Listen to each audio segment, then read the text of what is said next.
வணக்கம் ஃப்ரெண்ட்ஸ், நான் மாலைநாள் சிச்சர் யூடியூப் சேனலுக்கு உங்களை அன்போடு வரவேற்கிறேன். இந்த வீடியோவில் நான் சில்ட்ரன்ஸ் பார்க்குக்கு போயிருந்தப்போ அங்கே நடந்த ஒரு சம்பவம் பற்றி பார்க்கலாம். அந்த சிறுவர் பூங்கா ரொம்ப காலமாக இருக்குது. சின்ன பிள்ளையில அடிக்கடி போன இடம்தான். ஆனால் வளர வளர அப்படியே படிப்படியாக குறைஞ்சிருச்சு. அதனால் ரொம்ப நாள் ஆச்சுன்னு எங்கள் வீட்டு குட்டீஸுகளோட ஒரு மாலை நேரம் பூங்காவுக்கு போனேன். சில்லுன்னு முகத்தில் மென்மையாக மோதின காற்றோட அங்க பூத்து குலுங்கிய வண்ண மலர்களின் வாசம், அப்புறம் குறும்பு சிரிப்போட அங்க இங்கன்னு சூட்டிகையா ஓடி திரிஞ்சிட்டு இருந்த வாண்டுகளின் கூட்டம்னு அந்த இடமும் சூழலும் மனசுக்கு அவ்வளோ ரம்மியமா இருந்துச்சுங்க. பிள்ளைகளை அப்படியே விளையாட விட்டுட்டு சின்னதா ஒரு வாக் மாதிரி அந்த பூங்காவை சுத்தி வந்துட்டு இருந்தேன். அப்போதான் ஒரு சின்ன பொண்ணு அந்த இடத்துல வித்தியாசமா என் கவனத்தை ஈர்த்தா. அவளுக்கு 13 இல்லை 14 வயசு இருக்கும். ஸ்கூல் யூனிஃபார்ம்ல இருந்தா. கொஞ்சம் தள்ளி ஸ்கூல் பேக்கும் இருந்துச்சு. அப்போதான் ஸ்கூல் முடிஞ்சு நேரா இங்க வந்திருப்பா போல. கீழே குனிஞ்சு எதையோ பொறுக்கி கையில இருந்த கவர்ல போட்டுட்டு இருந்தா. என்னன்னு பக்கத்துல போய் பார்த்தேன். அங்க உயர பெருசா வளர்ந்த வேப்ப மரத்துல இருந்து கீழே விழுந்திருந்த வேப்பம் பழங்களை தான் அவ கையில இருந்துச்சு. அதை பார்த்ததும் எனக்கு என்னோட சிறுவயது ஞாபகம். கோடை விடுமுறைக்கு தாத்தா பாட்டி வீட்டுக்கு போனா பின்னாடி தோட்டத்துல கீழே விழுந்து கிடக்கிற வேப்பம் பழங்களை சித்தி மாமா பிள்ளைகளோட சேர்ந்து போட்டி போட்டுக்கிட்டு பொறுக்கிட்டு போய் தாத்தா கிட்ட கொடுப்போம். அவரு யாரோடது அதிகமா இருக்கோ அவங்களுக்கு உண்டியல் காசு அதிகமா கொடுப்பாரு. ஒவ்வொரு நாளும் இப்படியே சுவாரஸ்யமா போகும் அந்த விளையாட்டு. ஆனா எப்போ என்ன மாறினாலும் எவ்வளோ காலங்கள் போனாலும் இந்த வேப்பம்பழத்துக்கு மட்டும் இன்னும் மவுசு குறையலன்னு அன்னைக்கு அந்த சின்ன பொண்ணு அங்க வேப்பம்பழங்களை சேகரிச்சதை பார்த்தோன்னு தான் புரிஞ்சுது. அவகிட்ட போய் பேச்சு கொடுத்தேன். அவ பேரு, என்ன படிக்கிறா, எந்த ஸ்கூல்னுலாம் விசாரிச்சுட்டு, ஏன் யூனிஃபார்ம்லயே இருக்க, வீட்டுக்கு போய் ட்ரெஸ் மாத்திட்டு பொறுமையா இங்க வரலாம்லன்னு கேட்டேன். இல்லக்கா, இந்த பழங்களை பொறுக்கிட்டு வீட்டுக்கு போனா ஹோம்ஒர்க் செய்ய, டெஸ்ட்டுக்கு படிக்கன்னு டைம் கரெக்டா இருக்கும். அதான் ஸ்கூல் விட்டு வீட்டுக்கு போற வழியிலேயே இங்க வந்துட்டு போறேன்னு சொன்னான். சரி, இதை எடுத்துட்டு போய் நீ என்ன பண்ணுவேன்னு சிரிச்சுக்கிட்டே நான் கேட்டப்போ, தினம் இங்க வர பாட்டிக்கிட்ட வேப்பம்பழங்களை கொடுப்பேன்.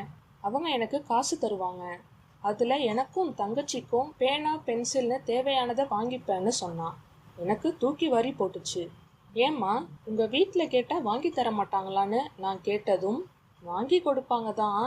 ஏற்கனவே அப்பா இல்லாம அம்மா வேலை பார்த்து தனியா கஷ்டப்படுறாங்க. அதான் அம்மாவை தொல்லை பண்ண வேணாம்னு நான் அந்த பாட்டி கூட இங்க ஹெல்ப்புக்கு டெய்லி வருவேன்னு சொன்னான். அப்போ என் முதுகுக்கு பின்னாடி ஒரு குரல், என்ன பாப்பா இன்னும் இங்கேயே இருக்க, அங்க உன் அம்மா தேடுறாங்க, போதும் நீ வீட்டுக்கு போன்னு ஒரு வயதான பாட்டி அந்த சின்ன பொண்ணு கிட்ட சொன்னாங்க. அவளும் தலையாட்டிக்கிட்டே கையில இருந்த வேப்பம்பழ கவரை பாட்டி கிட்ட கொடுக்க, பதிலுக்கு அவங்க தந்த காசை வாங்கிட்டு ஸ்கூல் பேக்கை மாட்டிக்கிட்டு அந்த பொண்ணு கிளம்பினான்.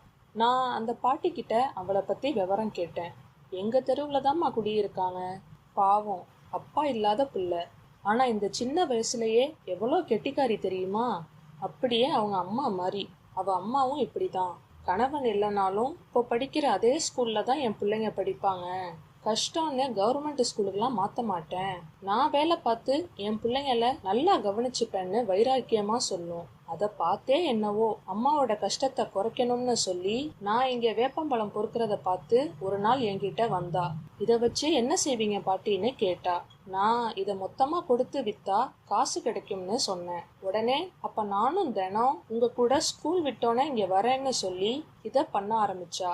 இன்னைக்கு எனக்கு முடியல, அதனால நீ வர வேணாம் பாப்பான்னு சொன்னேன். அப்படியா, சரி, அப்போ நான் மட்டும் போயிட்டு வரேன்னு சொல்லிட்டு இங்கே வந்துடுச்சு. அதான் நேரம் ஆச்சே, ஒரு 8 அவளை பார்த்து சீக்கிரம் அனுப்பி விடலான்னு வந்தேன்.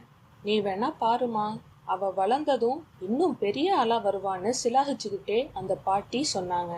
எனக்கும் உள்ளுக்குள்ள அதே எண்ணம் தான். ஆனா பூங்காக்கு வந்தப்போ இருந்த குஷியான மனநிலை மாறி மனசு மொத்தமும் பாரமாகிடுச்சு. அந்த சிறுமி வேப்பம்பழங்களை பொறுக்கின அதே இடத்துல அவ வயதை ஒத்த மற்ற பிள்ளைகள்லாம் பட்டாம்பூச்சி போல ஓடி ஆடி மகிழ்ச்சியா விளையாடிட்டு இருந்தாங்க. இவ்வளோ சின்ன வயசுல அந்த குழந்தைய வறுமை சூழலுக்கு தள்ளிய இறைவனை சபிப்பதா, இல்ல அதே வறுமையின் தூண்டுதலால தவறான வழிக்கு செல்லாமல் தன் தாயின் கஷ்டத்துல உதவும் பக்குவத்தை அவளுக்கு கொடுத்த இறைவனை வாழ்த்துவதான்னு தெரியல. Thank you friends.